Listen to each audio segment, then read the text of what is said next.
also achieved Oscar nods for his role in the 1970s I Never Sang for My Father and 1988's thriller Mississippi Burning. He portrayed supervillain Lex Luthor.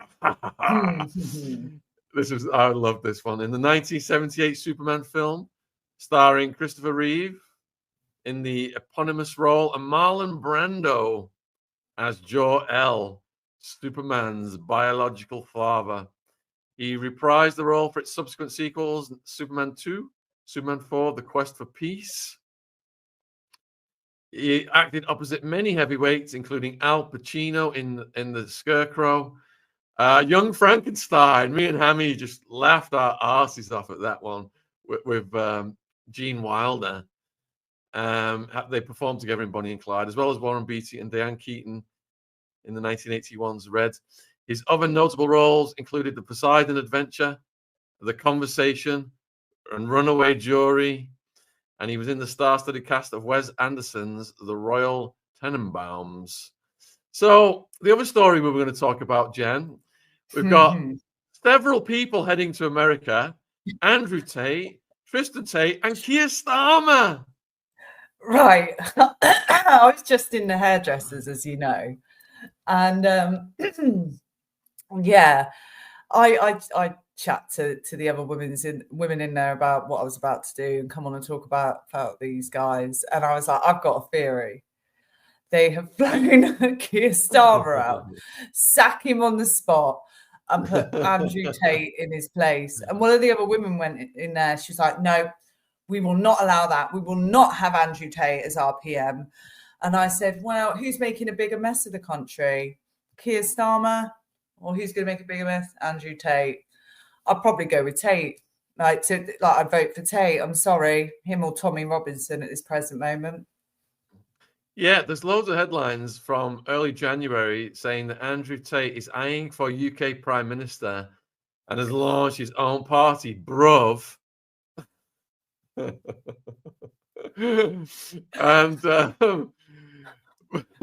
let me see what it says here, what it stands for, Bruv. Bruv. Yeah, bruv.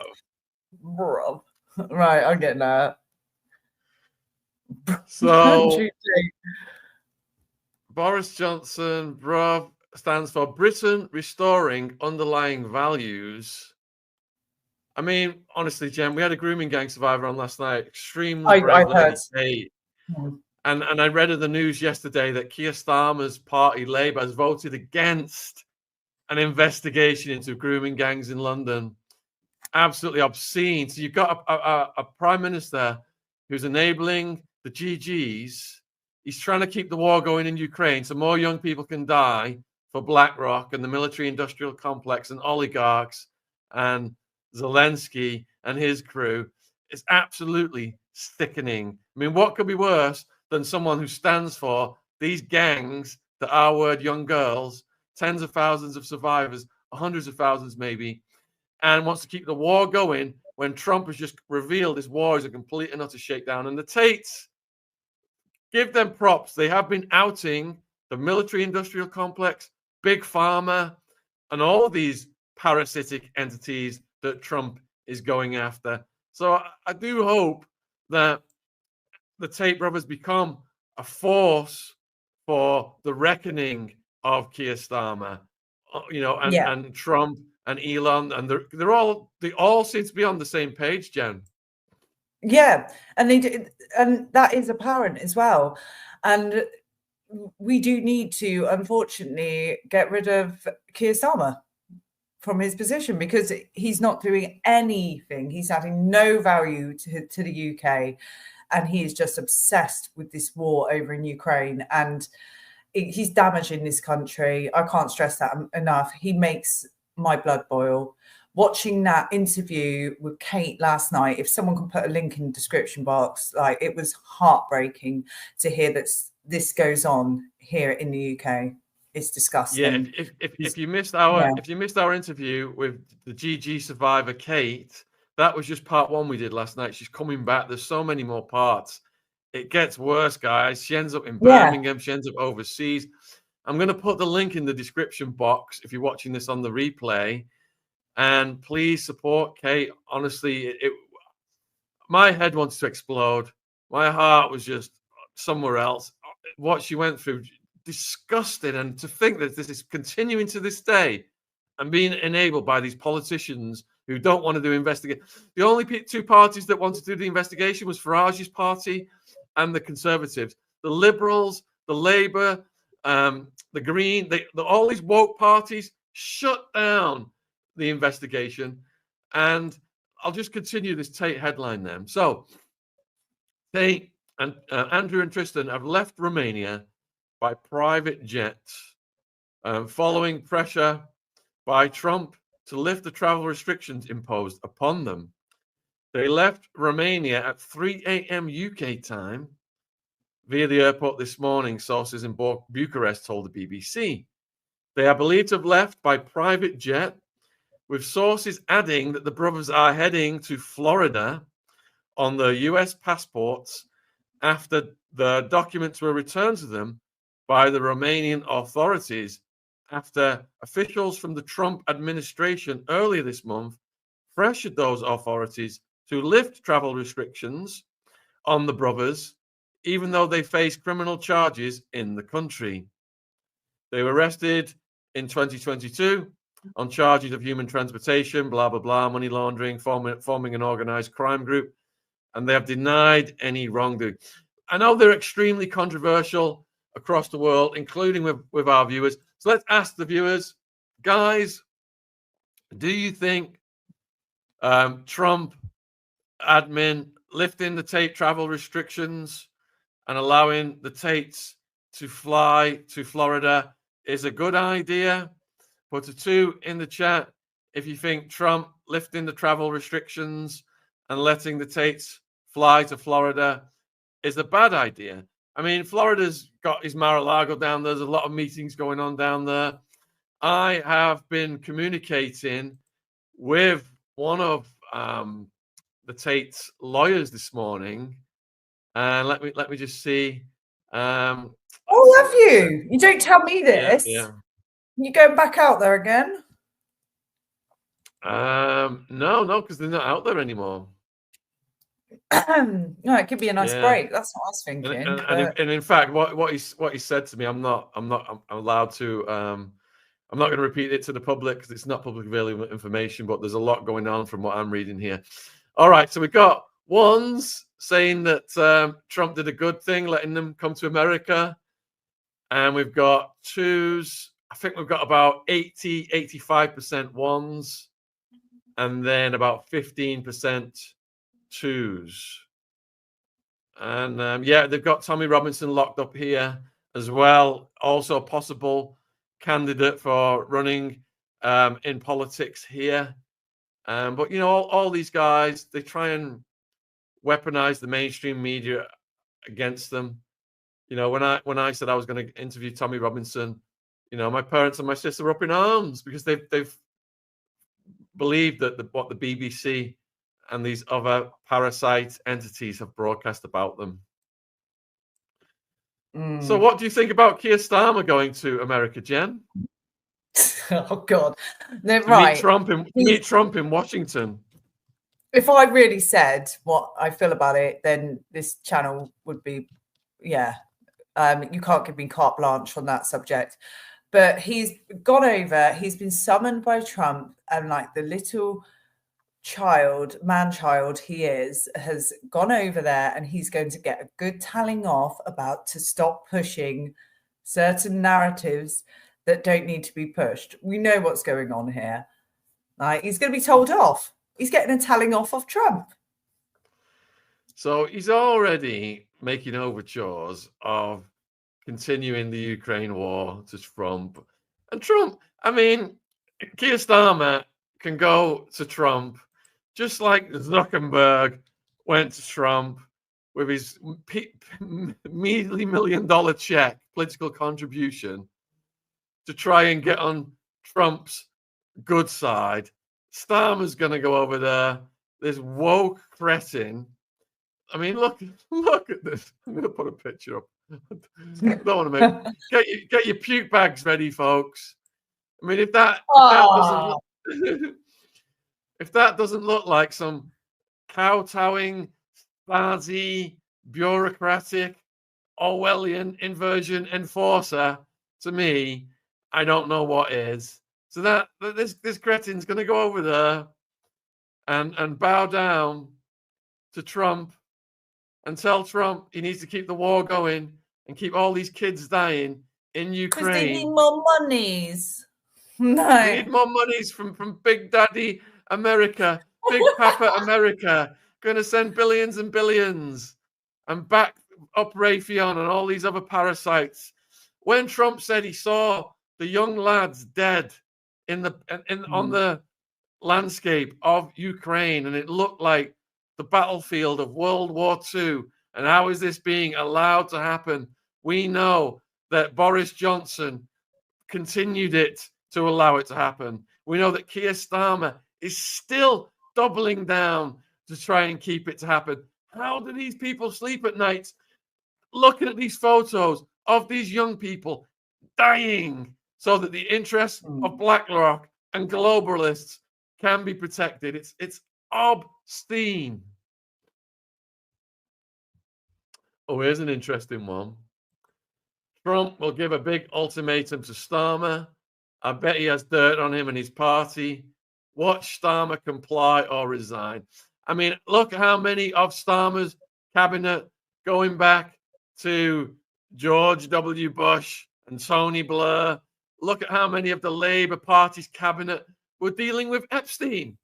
When Epstein was staying at the Stockade, not the general population prison, and the deputies were bodyguarding him and screening his guests, he was on the phone to Labour Party politicians.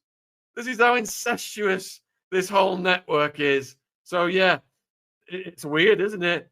Pam Bondi, she's saying the flight logs are coming out tomorrow, and there's all kinds of AI videos of Bill Clinton circulating right now. Might be on those flight logs. Oh, it's going down. They're all going down, folks. They're all going. They need to be indicted. I think you need Ryan D on the channel. I'm feeling it. That's my spidey senses, Henry. Put one in the chat, folks, if we need to get Ryan Dawson on to discuss the Pam Bondi release of the Epstein information. Put a 2 in the chat if you'd rather not. Let's see. Oh yeah, ones. Yeah, I told you to give him a text. It's my psychic abilities telling you need to get him on. Yeah, so the BBC, that warmongering entity, Europe should provide security guarantees for Ukraine. What they're trying to do is say providing more weapons and keeping the war going is protecting Ukraine. A million people dead, keeping it going was guaranteeing the security of Ukraine. Because if we didn't guarantee the security of Ukraine, Putin wouldn't stop. It would be Poland next, and then France, and he would be knocking on England's door. This is the BS domino theory perpetrated by the Biden crime family, whose tentacles, the charisma, the resources, the multi-million-dollar contracts, they were all right in there, folks. It's just one big pyramid scheme. Protect the security of Ukraine, my arse. This comment had to get its own comment. Had to come up on the screen. Lady in red. No. Oh, you can't use that photo online anymore, can you? Shame. All these European countries were like shunning Russia, like little immature kids. And now they've been told by Trump, make peace with Russia, talk to Russia. If you've got enemies, you are way more likely to go to war with them. If you're talking to people and resolving your differences and coming to understandings of each other's viewpoints, you are less likely to go to war with them. It's just like high school mentality with nuclear holocaust consequences. That's how pathetic these profiteers and these politicians who are in their pocket the mindset is so immature, and it's all getting revised now because Keir Starmer, who thought nobody would ever be telling him what to do, and he would have to kowtow down to the US president because they were all on board. It was the Biden crime family and the US government and the CIA under these crime families that put this war in Ukraine into play. France and other European countries in the beginning resisted it. But once all these woke cretins signed up for it, they were fully committed. And now they're still trying to keep it going. And that's what it's at. But Trump is going to lay the law down on these fools. And hopefully we're going to get an investigation into these gangs that Kate was a survivor of. And all these things are going to get reversed because it's despicable. The public do not want this war continuing in Ukraine. The public do not want GGs R-wording their young women. What's wrong with these people? Aren't they supposed to be there for the public? Exactly. And yes, no, I'm going to swear to make it my life's work to expose these disgusting men. People's vomit bags are so full right now. They're telling me to remove his photo from the screen. Sorry? People's vomit bags are so full right now. They've asked me to move Starmer from the screen. Oh, yeah, I agree. So 16 hours ago, though, the BBC, trusted BBC, reported that Trump said Zelensky is to sign a very big agreement in US tomorrow. So is he getting blown out there as well? Zelensky's going to end up like the Shah of Iran, on the run from his own country, looking for countries around the world to give him a mansion with bodyguards because he siphoned so much money off the Cayman Islands and Guernsey and Jersey and all of these other places where they secrete their money to these parasites. And he's going to end up living with bodyguards for the rest of his life, looking over his shoulder and staying at home, playing the piano with his man parts because he's got nothing better to do. What an absolute goon. I did not expect that to come out your mouth right there. I was sort of looking all serious, and then I was like, he was a comedian, Jen. There's a video of him online playing the piano. Ukraine, like Britain's Got Talent or Dance with the Stars or something, one of those tacky shows, prancing around. And then next thing you know, he's a serious businessman, leader of a country. It doesn't make sense. Comedian as well. That's questionable. He's no Ricky Gervais. He's terrible. These fake justifications don't wash with us anymore. Because if you go back to Gulf War I, we had the BBC, BBC Two, and ITV, and they told us Saddam Hussein's troops were grabbing babies from incubators and dashing them on the floor. And everyone believed that because there was no internet. Whatever the BBC One, BBC Two, ITV said, and the newspaper said, that was like reading the Bible. That was gold. But now people see through the crap. But they still think they're living in this era where they could just talk down to us. Like Prince Andrew talked down to us when he was on his interview. He didn't sweat. He didn't go out in London in casual clothes and all this other BS. These guys are anachronisms. The shelf lives are over. They need to be replaced by people who are pro not leaving young people dying on the battlefields of Europe like World War II. This is disgusting. Evil. Demonic. Exactly. Everyone believed it. Mad to think now. Thank you, Sims. Yes. So, like I said, guys, please watch the interview we did with Kate last night. YouTube is suppressing it. Definitely suppressing it. We will put the link in the description box. Yeah. And I wonder who Jen's going to channel tonight, folks. Who we're going to be back with. I know. Who's my 3 a.m. wake up call? Honestly, it's at 3 a.m. every morning. Like, and keep getting these weird signs or weird things. It was that real strong smell, and it was right below my nose. And I rolled over and I thought, and that's what I said, Shaun, can you smell that? And you were like, what is it, gas? And then I rolled over again, couldn't smell it. Rolled over again, couldn't smell it. And I was like, something really weird going on. And it just disappeared and it was gone. And I was panicking then, thinking, we're going to have to get a gas man around tomorrow. And bizarre. Right, let me find this. Fifi's saying Zelensky isn't even an elected official. Yeah, Trump pointed that out. There was basically a CIA-backed coup of Ukraine, and they put Zelensky in, and they wanted him to poke the bear. So they started clamping down on the population on the east side of the country. The locals that were more related to Russian heritage, and there was a brutalization of these people, and certain things were banned for the Russian